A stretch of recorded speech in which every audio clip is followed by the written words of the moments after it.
Isang pagpalang araw nga po sa ating lahat. Ako nga po pala ulit si Charles Red Roque and this is our 365 Daily Devotion. So, ngayong araw nga po ay tatalakayin natin about sa Dan and Idolatry.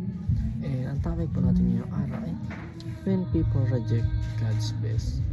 So, ang ating pag-aaral ngayong araw ay matagpuan sa Judges chapter 18. And ang sabi po rito ay ng mga araw na iyon ay walang hari sa Israel.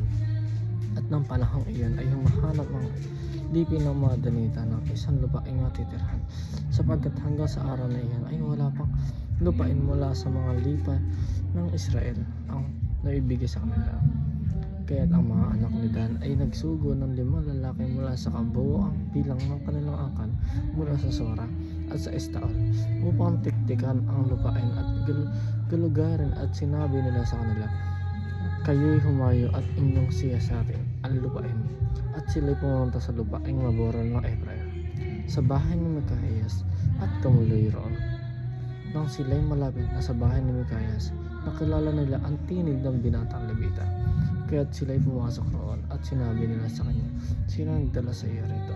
At ano ang inyong mga ginagawa sa daong ito? Anong pakay mo rito? So, ang unang kataroon pa natin ngayong araw ay God intentionally tests His people.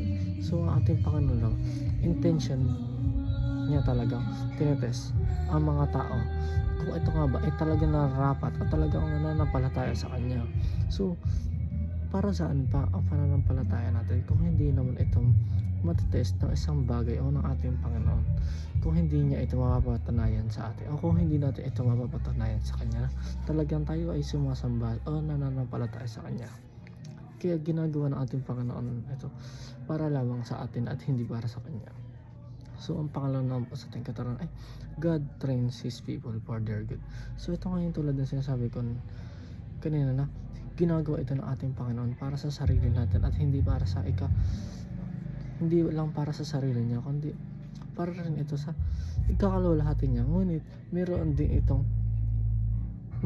din tayong magigain. Tinatrain niya tayo mga tao, kaya intentionally na tinatest niya tayo upang maging mapabuti ang ating pamumuhay sa mundong ito at hindi lamang gumawa ng kung ano-ano mga kabuluhan sa meron sa mundong ito.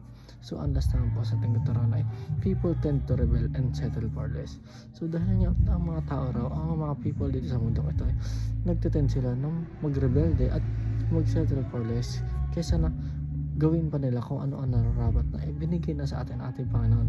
Ang kailangan lang natin ay sumunod at sumampalataya. Ngunit mas pinipili pa rin natin na magrebelde sa ating Panginoon at nagsisettle tayo sa mga bagay na hindi naman talaga natin kailangan.